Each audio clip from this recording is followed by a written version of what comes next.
Yo, what is going on, Cover One crew? Welcome back to the show. This is the Buffalo Bills Hatred Podcast. Just kidding. It's Fantasy Football Podcast, Cover One. I got my guy Eric Slojaj in the house. What is going on, man? I'm not feeling too good. I don't blame you, man. I don't blame you. That was a devastating game there. That was shocking. I did not see that one coming. I don't know what's going on in Buffalo, but it looks like the sky's falling, so the changes are coming. You know, new coordinator coming in. They've had enough. I don't blame them. Something needed to change because what's happening right now is just unacceptable.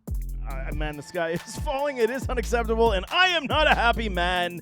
I got some airing of grievances because I got some problems with you people. I'm telling y'all, and it's all going to be dictated to these Buffalo Bills. Afford me the opportunity to rant on my team just a little bit as we get this show going.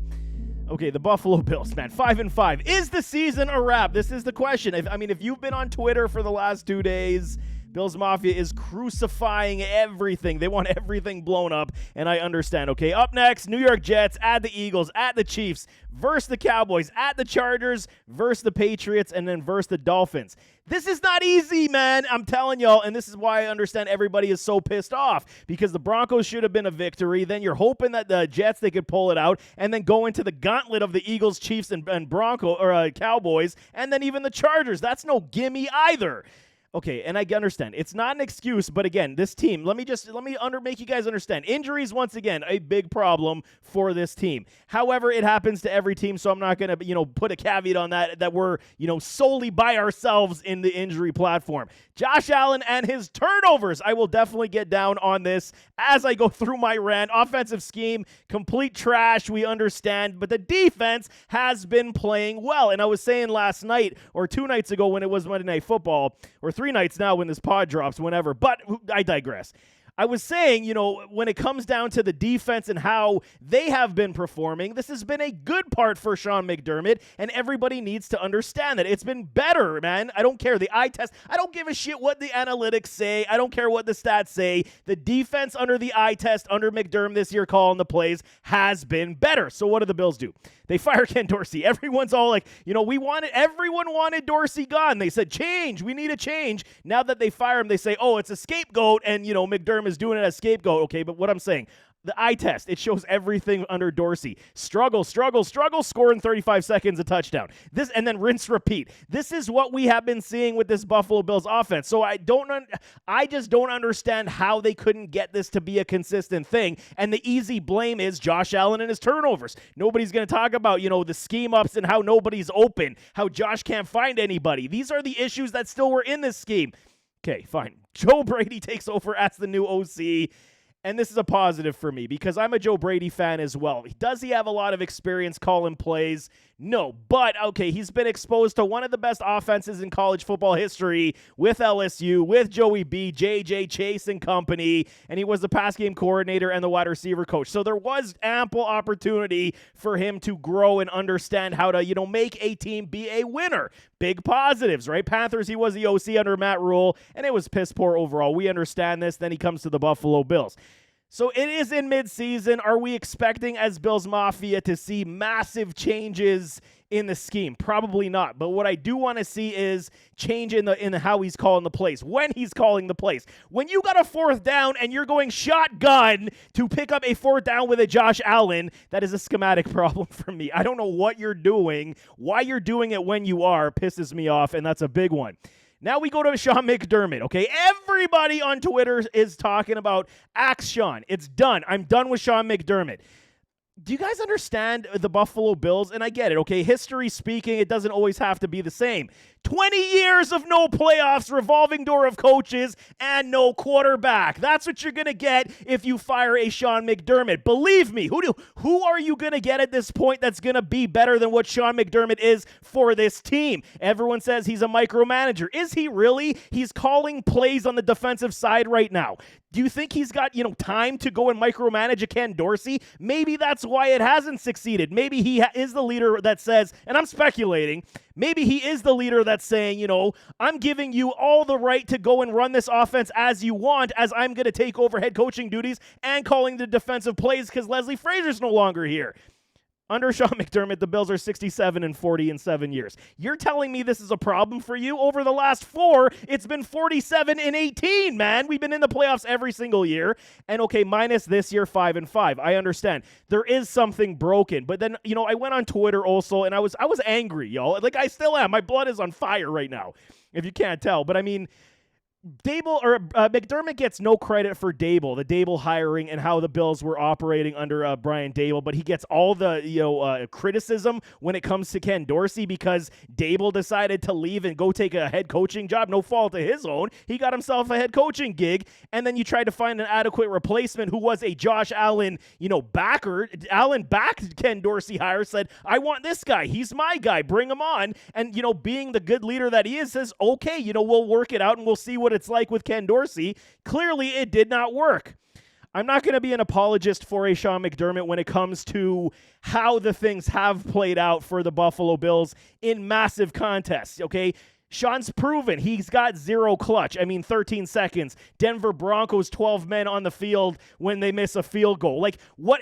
I can't make excuses for this. This is absolutely on McDermott to, clean that stuff up. But to say that it's time for him to leave, I don't think I'm ready to go there yet. I still believe they afford them the right to work this out and try to figure it out by getting the right pieces in. Is Joe Brady going to be the right piece for the Bills? I don't know. Time will tell. But if it doesn't work, I still believe you afford him another couple seasons unless it goes absolutely sideways and they're like a 1-9 team like the New England Patriots are. Then we can have a conversation that's a little bit different in that aspect. I'll talk about Josh Allen, okay? Josh Allen and his turnovers. Here's the other thing. I tweeted this as well. So, Josh Allen threw less picks when he wasn't afraid to throw picks, but now throws more picks when he's told not to throw picks. Think about that for 1 second. When you alter somebody's mindset and how they play the game, they're going to start not playing their way. They're going to be uncomfortable, and Josh is still very much clearly uncomfortable. Yes, some of these passes all on him, but I think I saw Orlovsky put out, 3 or 4 interceptions over the past, how many, since like week 1 have been truly Josh Allen's fault. So that tells you a lot of what's happening with this Buffalo Bills team. Is Josh making poor decisions? 100% he is. He's not taking checkdowns. He's throwing to double coverage. That one to Gabe on the sidelines, like, what the hell was that? But Gabe's dropping passes. Everyone's dropping passes. It's not good. And the fumbles. But, okay, the Bills should still win. This is the problem that we're seeing, where we were able to say, we're okay with the Josh Allen fumbles, the interceptions in the past because the Bills were still winning the games. We even saw it in the Josh Allen presser where he says, before we were able to turn over the ball 1 time, 2 times, and we're still able to come back. Their point differential in loss is only 23, y'all. So it's not like you can see where it's coming. You limit half those turnovers and the Bills will still win, in my opinion.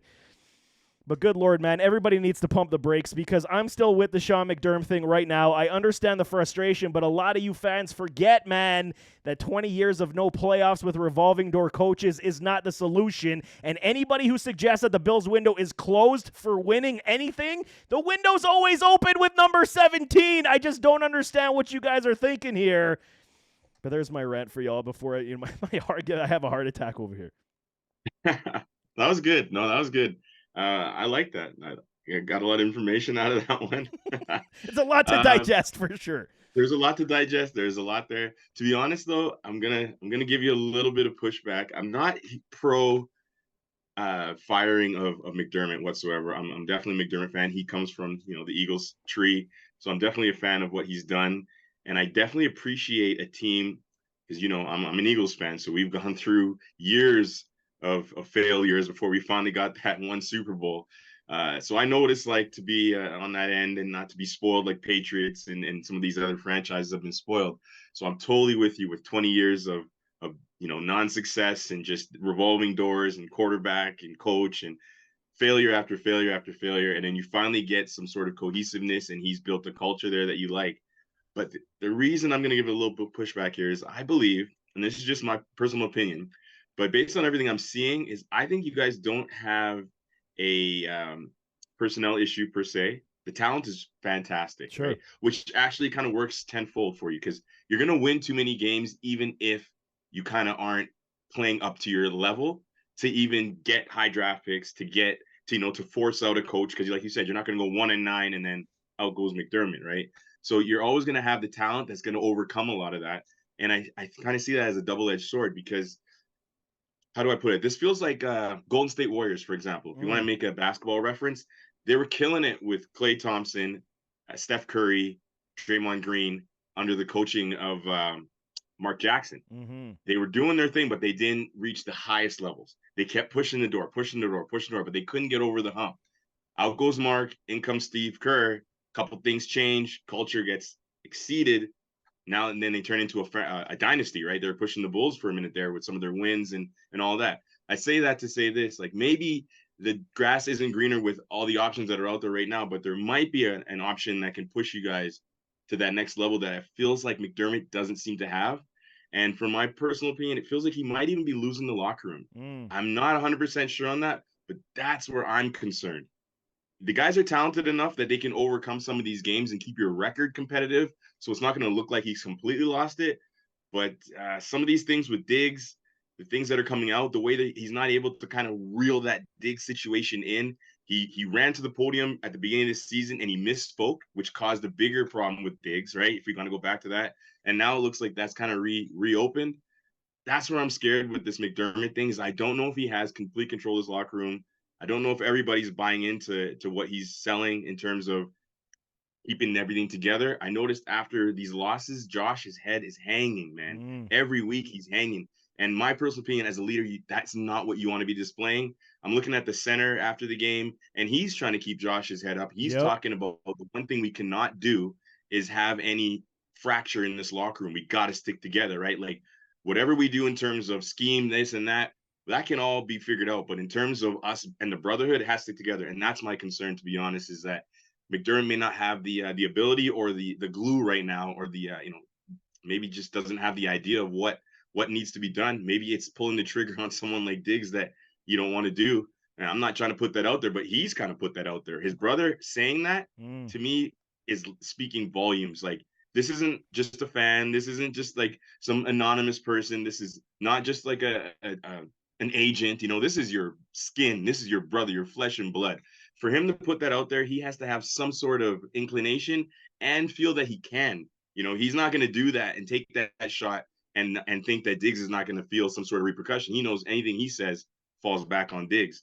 So that's a big thing to me. I wouldn't push that under the rug, especially after what we saw at the beginning of the season. So that's my one little thing to say for you Bills fans out there is I'll keep an eye on what's going on there and see if McDermott can get a handle on that, because that's my concern, is that you guys are talented, so you're going to still win some games. But when you run into that matchup again, let's say it's the Eagles game, let's say it's the one of the Dallas game, and things aren't going well, that attitude's going to show, and that's where I'm concerned if that's going to fracture what's happening in the locker room. Yeah, I mean, it's well said, and that's the other part where I do understand upgrading your head coach, because like I said, the clutch, he's proven to not have it. I mean, something about it when we're in the crunch time of these games where we require, like, it's a win, man. The Broncos was a win. Yeah, okay, luckily enough, it was a missed field goal. But, okay, you could even go back and say, was it a coaching mistake for them to say, hey, Josh, don't go in the end zone if you're breaking free? They scored with like a minute 50 left in the contest. Okay, but the way your defense was playing, I understood why they wouldn't, because the D was balling all game long. It's one of those situations. It's very difficult to decipher, has he lost the locker room? And the pressure is absolutely on McDermott right now, but this is uncharted territory under the McDermott, regime, because they went from the 6-10 or the whatever it was with Tyrod Taylor. I can't remember exactly how it went in the 7 years. If it was playoffs first with Tyrod, then 6-10 with Josh, and then it started to build after that. But you've seen nothing but consistent rising from the McDermott regime, and that's what I'm trying to stick to. If he's been able to show at least this level of success, multiple seasons of 13-3, playoffs, going to the AFC Championship. So it's obviously the next step is that Super Bowl. I get that, and that's the line. I understand why people are pissed off, because I am too. That is the next threshold. We should have won that Super Bowl, and I'll still stick on it. 13 seconds with the Kansas City Chiefs. That was the Super Bowl team, y'all. They were good enough to beat those Bengals that year, and I believe they would have won the Super Bowl. But it's all in the past. But, I mean, when you're talking now future, maybe the losing of the locker room is to suggest, because losing does magnify things to a point of saying, well, what you're telling us isn't working anymore. And then on top of it, when you have a defense, how many times have we seen great defenses, go, sideways in the latter part of the season because they're like, why am I balling and putting all this effort in for an offense that can't get us there? I'm not doing this anymore. We saw it with the great Broncos defenses. We've seen it in Dallas many times. This could happen. I'm not saying it's going to happen, but this Jets game that they have coming up, and I mean, Josh has been notorious to turn over the football to these Jets.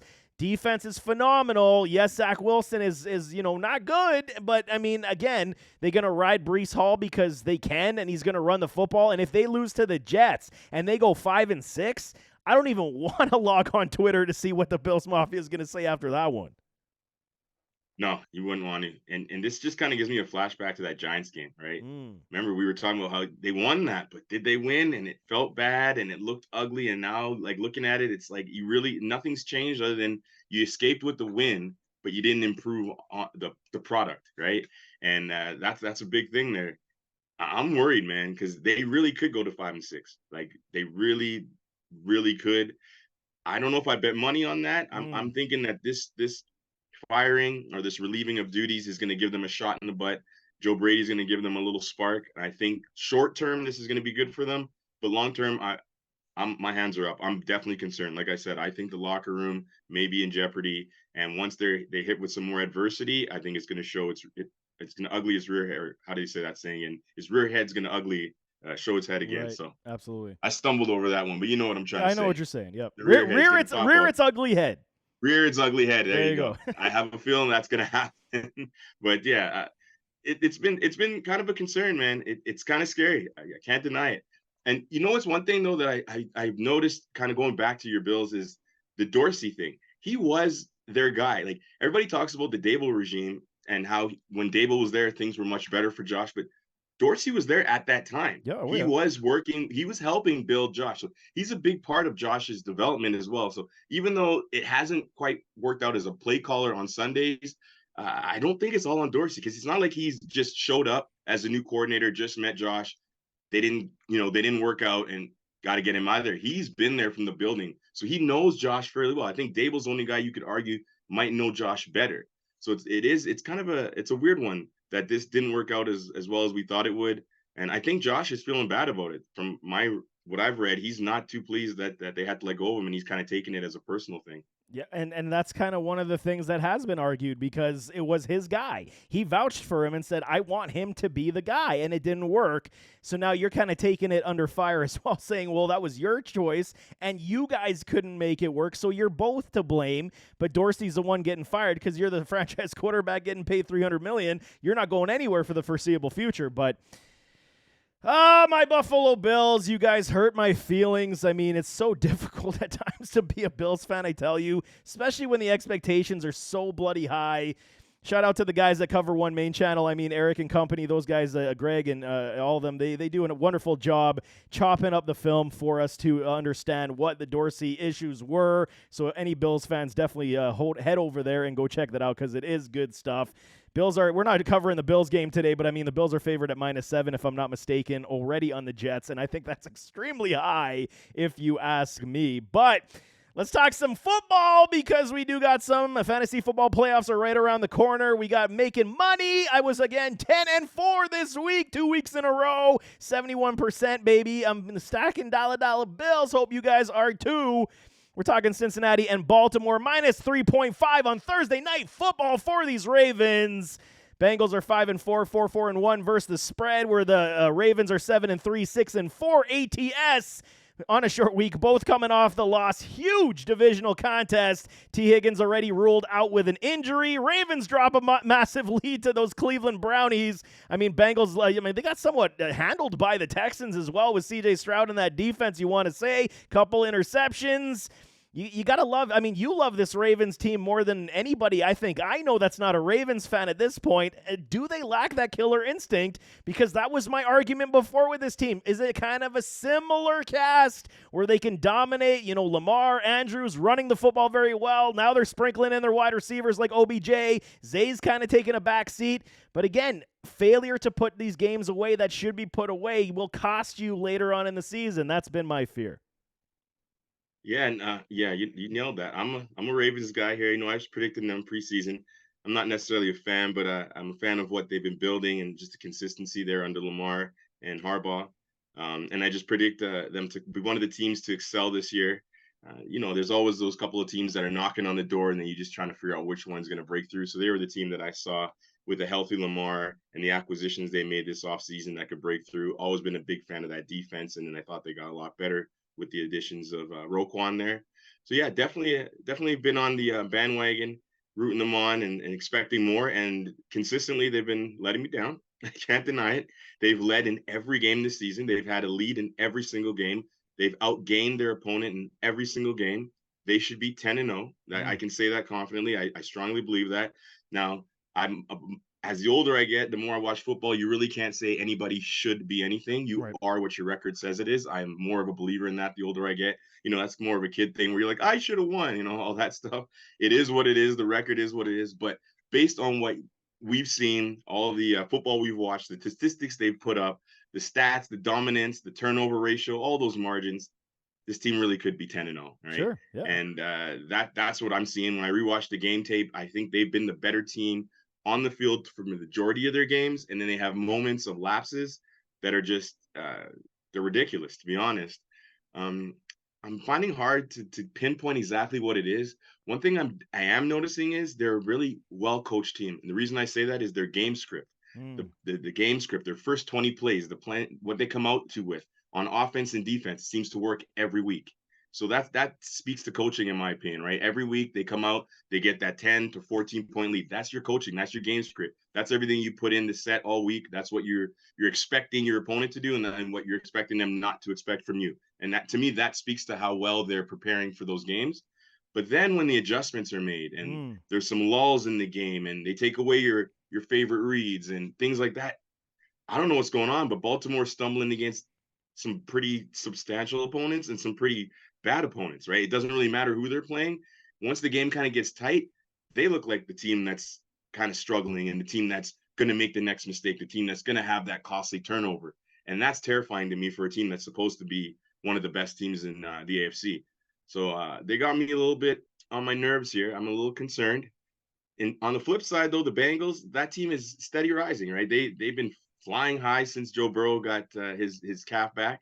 Once he got to 100%, he's been showing you why he's one of those guys that's typically in the MVP race. T. Higgins, that hamstring, me and hammies. Yeah. Once you get them, they linger. So I'm not surprised that he wasn't playing. Even if he did play, I would not consider him a threat whatsoever. He'd be just a decoy in this game. So I'm not surprised he's ruled out. Overall, though, this game is definitely going to be a desperate game for both teams. I don't think Mm. Baltimore can afford, or they can afford to, but they don't want to go on a losing streak here. They're actually shooting for that one seed in the AFC. So they don't want to stumble and fall into another loss. And then they'll be right in the pack of AFC North competing with all four teams for that division. And then Cincy, they're on that climb trying to get to that top of that division. I think they don't want to have a 2-game, slide there and then fall. When you lose to a division opponent, that's more of a 1.5 game loss. 100%. So this is a big one here. I think the 3.5 line makes me want to lean Cincy's way because Baltimore's favored by 3.5. I'm going to go Cincy plus 3.5 on that. I think we're going to have a hell of a game. Very, very close game. I'm picking a field goal type game here where Baltimore probably wins by 3, but not quite 3.5. Typically, that is the case for AFC North football, is the 3-point swing. I'm with you there as well. I like that a lot. I'm taking the Bengals plus 3.5.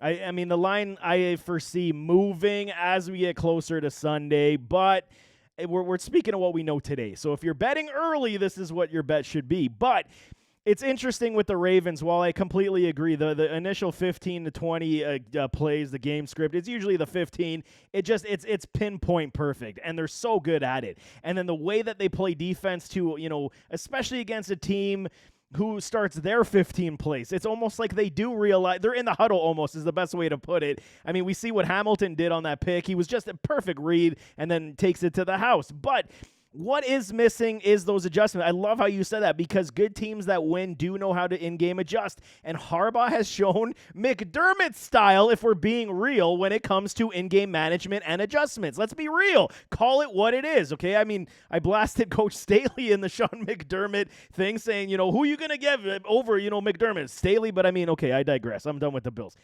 But what we're talking with these Ravens, I do believe in this team that they can go far, but it has to be with where's the takeover, I guess is where I'm going. Anybody can, get hot and throw a massive lead. We've seen this. Any good team can do it. The Bills can do it. The Eagles can do it. Chiefs can do it. Anybody can explode at any time and put up 21-0, and you're like, hey, this game's completely out of hand.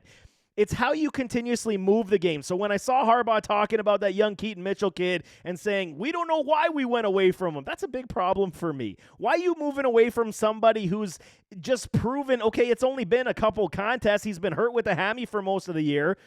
But he's proving to be an extremely reliable asset that can stretch the field on the ground. Utilize this man and kill some clock. Why aren't you doing this? Okay, you want to kill clock? Use Gus the Bus. Do that as well. Turnovers, drop passes start to happen in game. Like you feel like you're missing that kill shot and you're trying too hard to get it. I don't get it whatsoever. But the Bengals is curious for me, because I think it's still a disappointment, even though as good as C.J. Stroud has been playing and how good Houston has, they're ascending. I think these Bengals, that was a bigger letdown than a lot of people are saying, because that's a game for a quote-unquote Super Bowl winning team. They should be winning. It is. I was shocked, right? But we both went into that game taking Houston on the spread. So as shocked as I was that they actually outright won, I wasn't shocked that they were able to compete. Like we said, CJ is the real deal. I rewatched the game though, and the Bengals did get out early. They scored early. Their game script, it went according to plan. They got the early lead. It's just those late stumbles, and Joe Burrow had some costly turnovers that he normally doesn't have. And then at the end of the game, we can't forget they did march the field and they did put themselves in a position to win. They did. And Tyler Boyd dropped a very easy touchdown pass that 90% of NFL receivers would not drop. I felt bad for him there. He almost had a chance to double catch that. It was so open, and he just couldn't reel it in. I think that changes the complexity of that game. Now CJ has to go and score 7 instead of 3. So it was a big one, and that would change the narrative going forward, right? Bengals would be hot still, coming up with another win. So that's just one of those things, like, it's a game of inches. And I just think that doesn't speak volumes for the whole team. It's still a good team. They're going to get healthier, and like I said, I still think they're ascending. They just, had a couple bad plays there at the end of the game, and it ended up costing them. And to be fair, I think CJ still would have drove the field and got that 7 to send it to overtime, even if Boyd caught it. Just put it out there. I got that much belief in the young man, but he's got ice in his veins when the game is on the line. But we both got Cincy plus 3.5. We got Tennessee Titans taking on the Jacksonville Jaguars. Jags favored at 6.5 points. Titans are 4-5 against the spread, where the Jags are 6-3. Excuse me. Both teams coming off a loss. I mean, it's a big one for both clubs at this point. Obviously, the aspirations for playoffs are more for the Jaguars. And I mean, I made mention last week the Jags, for me, were kind of in this realm of, are they a pretender but looking better than what they are? And it kind of solidified that this past week, where the easiest bet when we were talking about, the Jags taking on the 49ers, I was like, I'm in, man, -3. It's like, give me the money, because it seemed like, free money for me. They got kicked in the teeth by the 49ers. Chase and Bosa just doing the business. And we're talking T-Law. I mean, he has not played well overall this season. I mean, 9-6 TD to interception ratio, not good. Okay, and we talk about Will Levis and how this offense in Tennessee is moving. He couldn't hang with one of the worst secondaries in the NFL, so that tells me the tape is out. They understand how to, attack this man. Yes, the front seven in Tampa Bay is still very good, so it didn't, I didn't fully expect Tennessee to win this game. I took Tampa last week as well. King Henry could not get going. Tennessee is 0-5 on the road, by the way, hence why the 6.5 spread. So, I mean, it's not a difficult one for me, but because how Jacksonville has been playing, it does give you a little bit of pause on 6.5 points. 6.5 it's a big spread. Coming into this, I feel like what you're saying, I was relating to that in terms of Jacksonville and probably rolling that way and whatnot. But traditionally, if you go back, this is when King Henry gets going. This is the team that he sees across the field, and he says, "You guys, I run for 200 on you fellas. Like, I don't care what I do the rest of the season. When I see you boys, I'm going for 200." And because of that, I'm telling you right now, I'm not picking against Tennessee. I'm not picking against Vrabel. I'm not picking against Tennessee, even though last week was a stinker against Tampa Bay for them. I rewatched that game too. It was Mm. disgusting, just as bad the second time around. Derrick Henry was Yes, it completely shut was. down, which I expected, though. Yep. Tampa's run D is no joke. Vita Vea is a man-child that doesn't get talked about enough.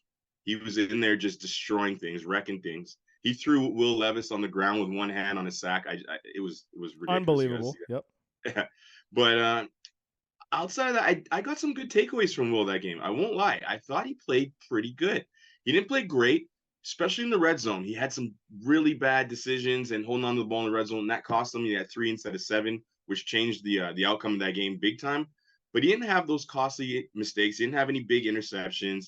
He did find some rhythms, in between the 20s, moving the ball up and down the field. I didn't mind how he played, just considering where he is, right? Third game, a little more tape on him. He's still getting acclimated to the NFL game, the speed and all that. And we knew that first game that he came out, he wasn't going to just replicate that. A lot of For those sure. plays were just, one hucks up to D-Hop making the spectacular catch. They weren't consistency type plays, right? So I still think he's trending in the right direction week in and week out. And in this game, they're going to be able to rely on that run game. So I'm actually taking Tennessee plus 6.5 on this one. Like we said, and like you said, T-Law don't look good, man. He don't look good. I don't like what I'm seeing over there. And it's been consistent. He's had a large sample size to get this thing turned around now, and it just hasn't happened. I'm worried about it. I'm really worried about it. And when they can't rely heavily on the run game, that's when he seems to struggle even more. And this is a game I don't see ATN just, burning through holes and having a big running game. So I'm concerned with what's going on in Jacksonville. And I was a big Trevor Lawrence fan coming in. I even got him in our fantasy league together. So Yep. I put my money where my mouth was. I was big on him. I'm riding with him, and he's been disappointing, and I'm still concerned. I haven't turned the corner on him. I'm rooting for him to turn it over, but I don't. There's no signs. Let's put it that way. There's no signs. I have nothing other than faith to go by to hope that he's going to turn the corner and go back to what I expected him to be coming into this season. As we said today, I'm with it as well because King Henry absolutely loves to play this. It's like when T.Y. Hilton used to play the Texans. It was a surefire 150 yards, 2-touchdown game. Like it was something about it. I don't know what it is. And I'm with you on that. And the difference here is it's not Ryan Tannehill for me. So I do believe they're going to bring the heat on this young quarterback, Will Levis, a lot. And this is what does give me the pause. Any team coming off a massive blowout like the Jags just came off. So there's thresholds. Everyone wanted to believe Jacksonville was at that threshold of the 49ers, of the Chiefs. Because that's what you're talking about when you're talking about a team that's 6-2. You're like, hey, well, you're moving in the right direction, division leader, but what division do you play in? Can you keep going? So, I mean, there is positives. There is massive negatives. Etienne could not get going last week. Definitely derailed everything they do on offense. They require the play-action pass. Trevor Lawrence has to get out of his own damn way. Start finding Calvin Ridley. But I believe the other Josh Allen, sorry, no disrespect, Josh Allen, Jaguars Josh Allen, I think he's going to be an absolute wrecker in this one as well. I think that Will Levis will once again be under duress. I want to take the Titans. I've paused many times, but as we sit today, I'm taking the Jags at -6.5.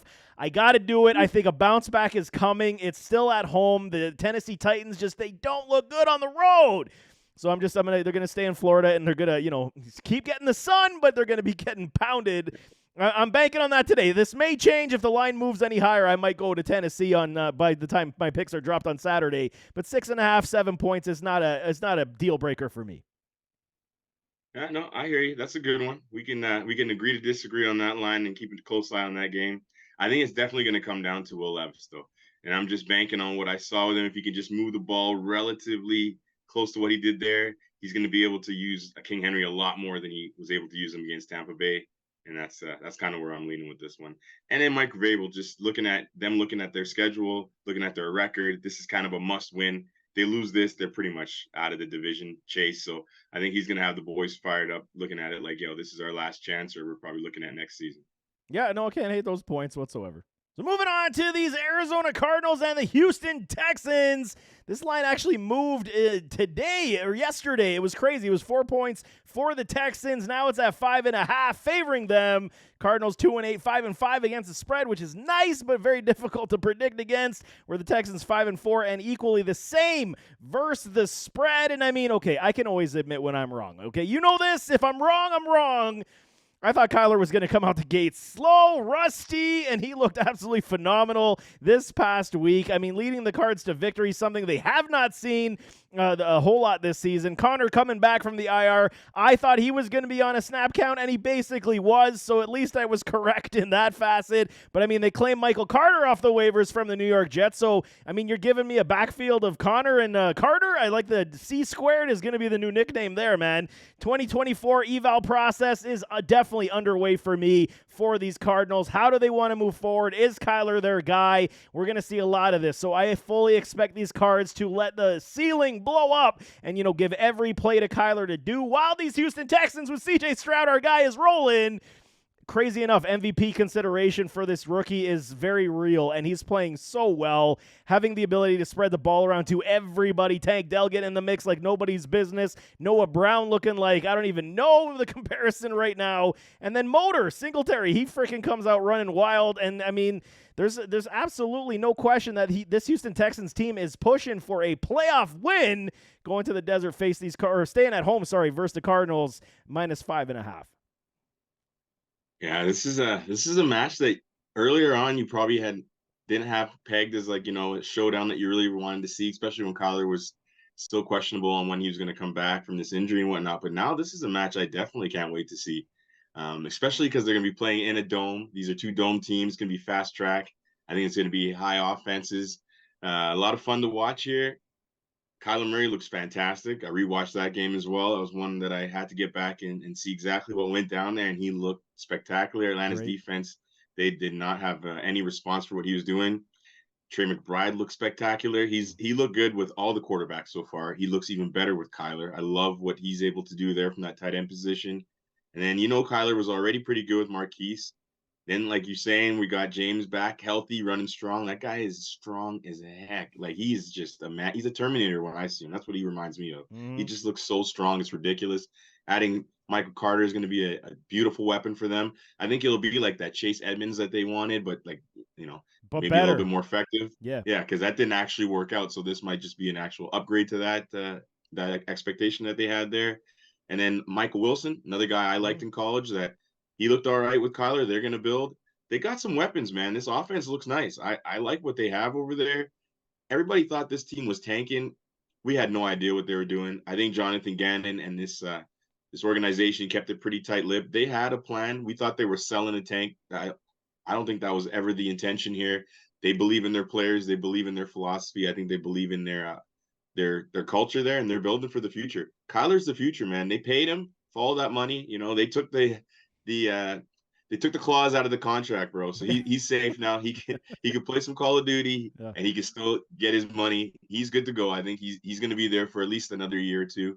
So I think they're just going to build around him, and I wouldn't blame them with this new culture, new philosophy. There's no butting heads. There's no, they look like him and Cliff had come to a halt at the end there. They weren't on the same page whatsoever. All that air is clean. So I think you can see a pure Kyler out there, and a pure Kyler is a dangerous player. Like, for any given moment, he could be the best player on the football field. We've seen it before. We know it. He's a superstar talent when he's clicking. He has the accuracy, even though he's such a small stature. I think the guy's phenomenal when he's healthy. I'm picking them in this game straight up. I'm taking them, not necessarily to win, but I'm taking them to cover. Yeah, I love what CJ and that team is doing over there, but I like Arizona in terms of being a sleeper team here at the end of the season, the back end, to ruin some teams. Some playoff hopes there. They're not gonna make the playoffs or anything like that, but I think they're gonna ruin some people's some dreams there. Starting with the Houston Texans, they're gonna give them a run for their money. I'm definitely taking them here on the spread. It's a great contest. With a Kyler Murray, it's a great contest that we're going to see likely a lot of points on the board. And while Hollywood wasn't involved in this first game with Kyler back, that I was not overly shocked at, because you wanted to give him the safe completions, the Trey McBride situation, like easy targets. And then you see Kyler doing his dancing in the back, scramble drill, 360s, running 60 yards where he's only getting 10 for the first down. Like, that's Kyler Murray. And you wanted to see what was 365 full calendar year since he actually went back on the field. So you got to understand, he put in a lot of work for this to come back, and he looks damn good. It's even more impressive that the release of Call of Duty was out and he was able to perform the way he did. So that's pluses for me too. So I do like this this matchup. I'm still a huge fan of Houston. Eventually, you're going to have to see a letdown. They're not just going to roll the rest of the schedule. And this one does have competition written all over it, where they're going to be able to at least exploit some of the inadequacy in this defense of Houston, where I don't necessarily believe Arizona's that high-quality defense that we're going to be, really excited about, and I think Stroud's going to be able to find it, but I'm with you on this because there's enough for at least Kyler to kill this spread late. I'm taking Arizona plus 5.5 also, even though I do believe Houston is going to win. If it was at 4 points, we'd have a different conversation. That's why I think Vegas instantly got on the books and we're like, yo, cook this up, because I think too many people taking the 4. We're at 5.5, and I'm definitely taking the Cardinals at 5.5. Yeah, I like them with that too. I think it's a good bet there. But going against CJ is not easy. He's red hot right now. What he's doing with that offense, with those receivers, it's special. We haven't seen a rookie do this. Like what I feel like we're seeing is kind of like the Aaron Rodgers, Jordy Nelson, Greg Jennings. Remember that era? Like they weren't necessarily the household name receivers until they got with Aaron, and then they started to become that. But they weren't the guys that were highly drafted, highly touted, and then they turned into pretty damn good receivers. So that's kind of the comparison I'm kind of leaning here when I'm seeing this offense, the way they were able to move the ball and the way these guys are just kind of they're pick your poison, but you're not able to take them all away. He's finding the matchups and he's shredding defenses. And I don't think that's going to change this week. Like we said, this should be a high scoring game. I can't wait to see it. Lots of fantasy points flying off the board. When I was dabbling in my statistic book because I had to go back and, we always talk about, does a quarterback uplift the wide receivers or do the wide receivers uplift the quarterback? And it's argument based on who the quarterback is. So we talk CJ Stroud, you talk Justin Fields. They both had guys like Jackson Smith and Jigba. They had Garrett Wilson. They had Chris Olave. They both did. And now you're talking about who can uplift whom. And now you're seeing what I'm talking about. When you see a CJ Stroud on the field, he uplifts everybody on the field. A Tank Dell. Noah Brown looks like an all-star with CJ Stroud. And you're telling me, okay, Robert Woods still in the mix. When you're talking about a guy like Justin Fields, who I'm a fan of, okay, I do believe in the skill set of a Justin Fields. But there's the difference. Does Justin Fields require the wide receivers to uplift his game, whereas CJ Stroud can uplift the wide receivers to another level, right? So if you're talking where the Bears sit today with, say, the first overall pick, because it is the Carolina Panthers pick right now, if they're drafting today, they could even move down to number 3 for any quarterback-hungry teams and still grab themselves a Marvin Harrison Jr., and this is where we're going to see potentially the uprising of a Justin Fields, because Marvin Harrison can uplift any quarterback, in my opinion. I like it. I think that the narrative that you fixed there, the one that you cooked up there, still suits the backing of Justin Fields and finding a way for the Bears to keep him. If they are drafting number 1, that man is gone. You believe so? Wow. Okay. He is gone. Preach on it. Let's hear this. Gone. If they are drafting number 1, he's gone. For the 2 reasons that you kind of mentioned here. One, they both had the same offenses in college, and you clearly see that one guy from college to the pros is showing that he uplifts the talent around him, and one guy needed the talent to be uplifted, right? He literally needs DJ Moore to take his hitch routes and turn them into touchdowns, take his screens and turn them into touchdowns, or the play call is just so perfect that Cole Kmet is screaming down the sidelines wide open. That's what I've seen from Justin Fields in the pros. I'm not a believer, man. I'm sorry. And then Tyson Bagent playing equally or on par to him did not bode well for him, in my opinion. I think they're definitely going for a new quarterback, man. I think the writing's on the wall. He might play B+ for the rest of the season, and I think they'd still be looking for a new quarterback. I love it. At least for the competition. It brings the drama level to the next level because I absolutely love it. In that respect, I mean, okay, I'm a fan of Justin. Maybe a change of scenery would be good. And I'm not out of the ballpark of suggesting that either. But I'm still a fan. I like the kid. I think he's got too much talent. It's just something wrong with y'all, Chicago. Messing up this guy's game. I don't understand, but we'll move forward, man. Big contest on Monday Night Football. We got the Eagles, your Eagles fly, taking on these Kansas City Chiefs and Patrick Mahomes. Surprisingly enough, Mahomes at 7-2 is favored at home -2.5, where the Eagles 8-1 are 5-2-2 versus the spread, where the Chiefs are 6-3 versus the spread. Huge show to close out the week. Both teams coming off the bye, like I said. I mean, it's going to be unbelievable. While I say, okay, is this home bait for the spread and the line Vegas is trying to bait us into a little bit? I kind of feel like it is. Because, I mean, while Patrick Mahomes and the Chiefs have played well, and, I mean, this is probably the best defense we've seen from the Patrick Mahomes era in tenure, the Eagles are also rolling, man. I mean, outside of the defensive secondary issues in Philly, am I really terrified of the Chiefs passing game without a true number one, even though there is inadequacy in that secondary? That's kind of where I'm going here.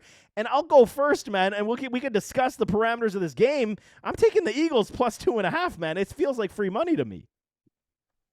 I like it. I like it. And you know me when it comes to my Eagles and picking them in the betting world, I'm so superstitious at times, and I like to stay away from it. But I don't hate what you're saying or where you're leaning. I'm leaning the same way.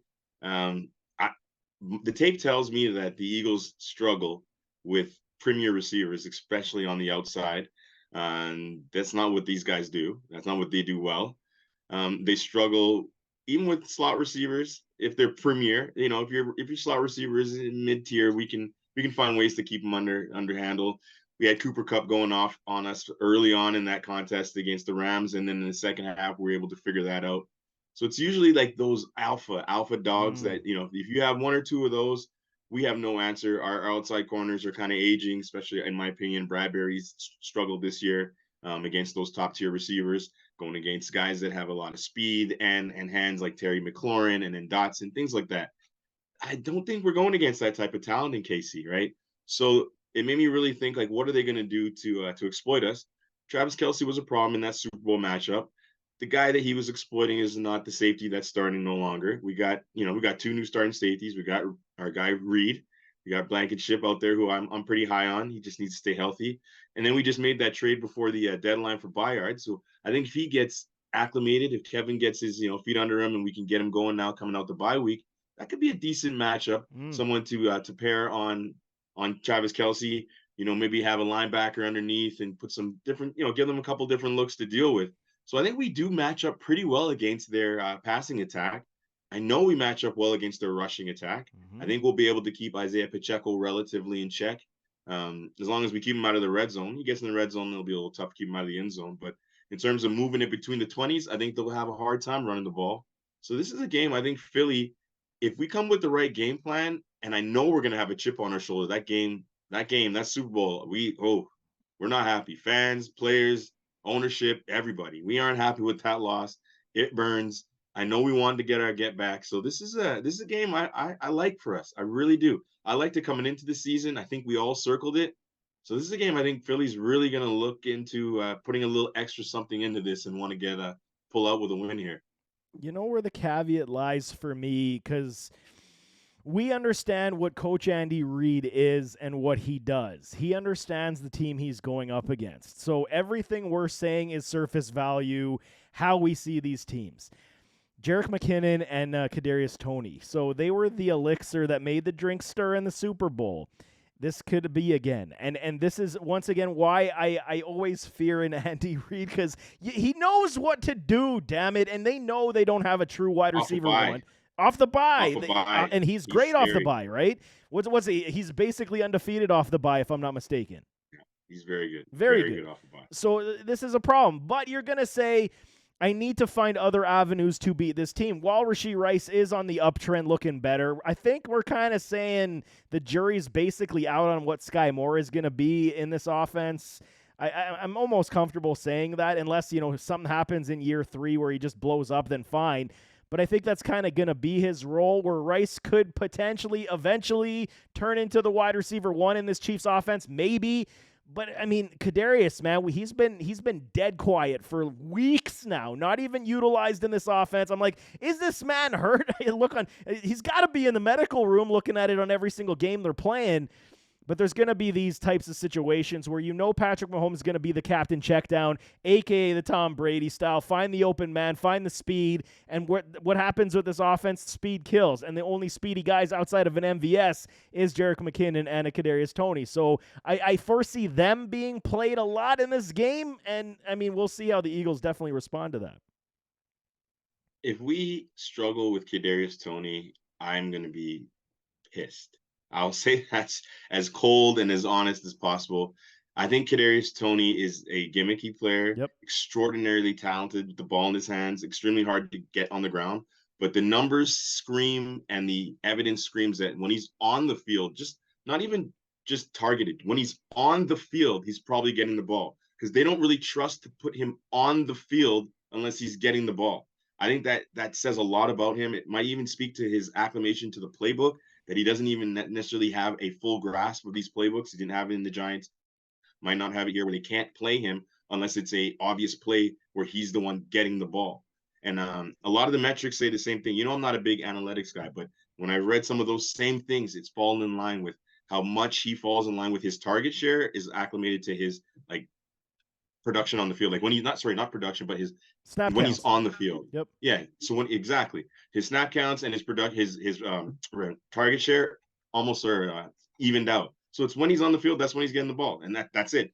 I think if we can just lock in on that and know that it's some kind of trick or some kind of screen or something with him, a sweep, deal with it, get him off the field, get him out of here. Andy won't even want to see him. He's not a traditional route runner. He doesn't seem to do that very well.